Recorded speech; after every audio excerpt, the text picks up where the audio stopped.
Oh, hey everybody. Here's Lauren expediting down by the river. I'm not at a river today. Actually, I'm pretty close to a railroad track. Um, I'll tell you, uh, Young Express has actually been treating me pretty good, but things happen, right? So I took a load from, fuck. Oh, sorry about the language. Darn.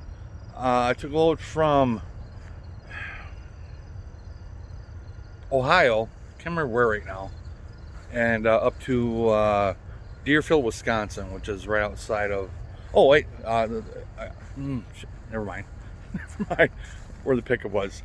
Although I've been there before, and that's the first time I've ever gone to a pickup where I've been there before, and it was the same a-hole truck driver. Oh, not truck driver, shit. The guy that loaded my van, he hates life, and that's too bad for him. I mean, really, he just does not enjoy life, and that's too bad. I picked it up in Ohio and took that up to Deerfield, Wisconsin, and the drop off was 7 a.m. on Saturday, so I figured I'm done. It's not gonna happen, and well, heck, I got a call, and I had a pickup in Germantown, Wisconsin, down to where I am now, which is Cedar Rapids, Iowa. Not Michigan, Cedar Rapids, Iowa. So it was a little 250-mile trip, but come to find out, when you get one on the weekend like that, you get a 20% bonus on the mileage, and you get a higher rate. So I probably made, I don't know, maybe 90 cents a mile plus an additional 50 miles. So cool beans. Sorry, I don't mean to get you guys right at my face. I need to stop these things. So then I get another load today. Believe it or not, I couldn't believe it. Sunday. Yeah, we got a load for you. Really? Okay. Wasn't expecting that. So, send it over. And it wasn't a bid, it was a customer. So it was a direct load from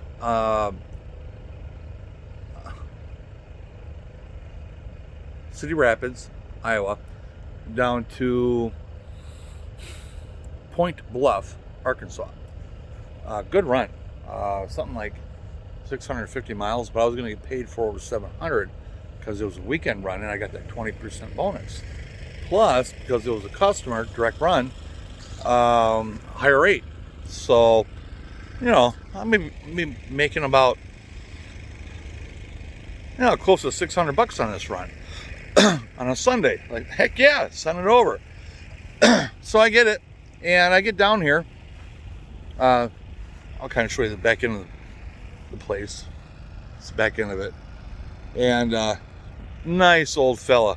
Nice. Name was Jared. He's owned this business for 60 years. And he was the only one here, and he was trying to get the load together. And he was having problems finding some pieces of it. And so I wasn't going to get ready until tomorrow, late afternoon, 3, 4, 5 o'clock. And it also turned out that my van may not be able to handle the number of skids, the space. Weight, fine. Space, maybe not. So of course I contact dispatch and explain the situation. They contact the customer, which this was going through another carrier, which we don't quite understand how all that works. And they decided that because they may need more than 2 skids, which I can't handle, that the customer is decided that they're going to have a straight truck come and get it. Well, I'm like, screw that. Let's see if we can't get this thing onto 2 skids, or if anyway, maybe if it's 3 or 4 skids, kind of stack it. And sure enough, yeah, I can do that. When it was all said and done, he's like, yeah, I got this on 2 skids, no problem. If you want me to, I can put it on 4 skids and we can stack it. I got room for it. So I called dispatch and I let them know. And it's kind of out of their hands at this point. They sent that information over to the customer. So here I sit. Jared, the owner, he's got this beautiful little backyard here. He's like, yeah, you can just park back there. What you got to do, whatever, and we'll see what happens tomorrow. Otherwise, damn it. Sorry, I got a rock in my sandal. And I keep taking it right up to my beard. You see Tarzan and Jane back there? So I'm sitting. But I've been working on the van. I got that electrical issue going on. And I did find a fuse. It was only a 10-watt fuse that went out. And I replaced it. And the only thing it did was it allowed me to use my LED lights on the inside, which went out sometime last night. So I really don't know what's going on. I went and I had the battery tested. They said the battery seems fine. It's just I'm at low volts. I'm down to 7 volts. And that's because it's not charging. So I've had a couple people, actually not a couple, I had one individual say, post a picture of the of my setup. I do believe that it's coming from the battery, and I have a I'm gonna climb up in here. Damn it. I wish this wasn't so close to my face. It's like I gotta put it all the way out there. Alright, so okay, let's try this. Now right now I got my generator going, and at first my generator wasn't even allowing me to use my LED lights. Now the LED lights are working. Not only the LED lights are working, so is the I'll turn it around. The microwave works, refrigerator is working, plug-in power is working, so if I want to use, make my coffee or whatever, I'm able to do that. However, down here, that's upside down. All right, that's a Jasper heater, very nice heater. That's not working. I need the battery, I believe, in order to get that fan to go. And right now, when I try to turn on the inverter, yeah, well, I am plugged in shore power, so maybe it's working right now. Crap, I don't know. This whole thing. Well, all right. So there's my 3,000 watt inverter. I have it on. Well, I have it on to go to the remote, which is that down there somewhere. Where the hell is it? That's the remote down there. And then here, now this is supposed to control how the battery is charged. And what it's telling me right now is that my battery is not charged. That's the thing on the top. It's telling me that actually I got a low voltage going to the battery, and that's because I'm using a 2,000 watt generator. And then that little light on the bottom, that you set that to charge a dry cell battery. Now my dry cell battery, which is right here, I can't tell you much of anything about it, really. I'm supposing it's about 4 years old.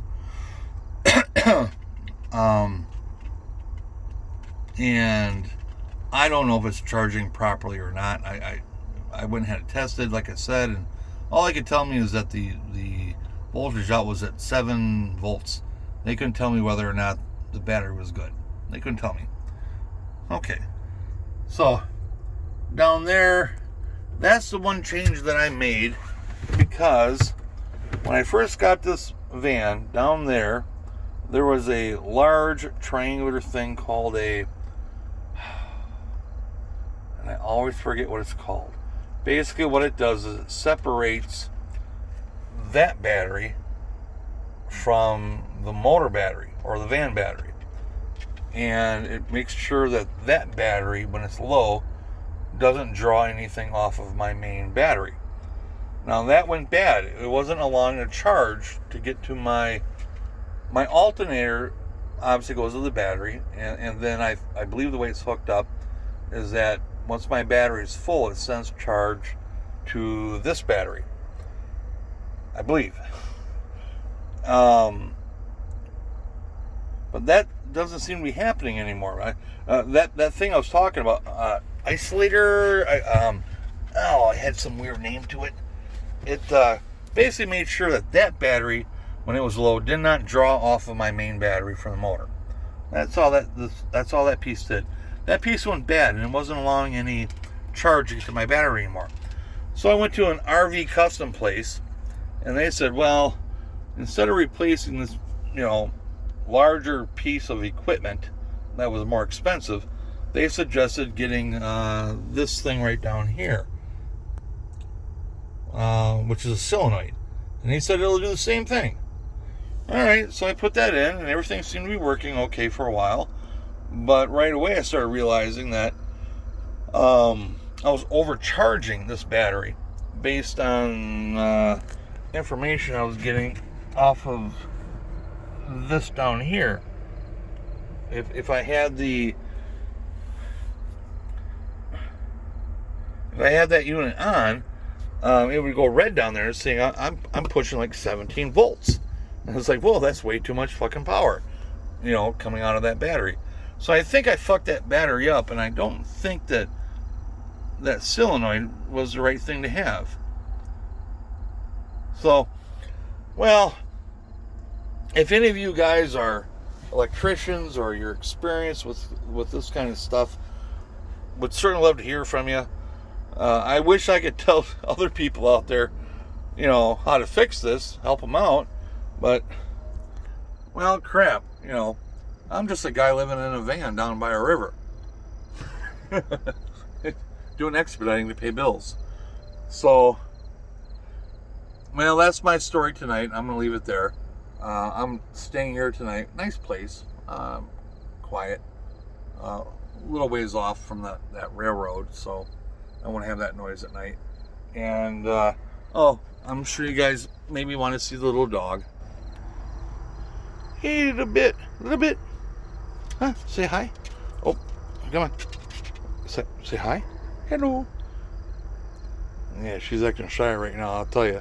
You come walking up in this van, she's like the best alerter there is. She starts growling and barking and yelling. Like, who the hell are you? and all she wants to do is be pet by whoever it is, which is funny.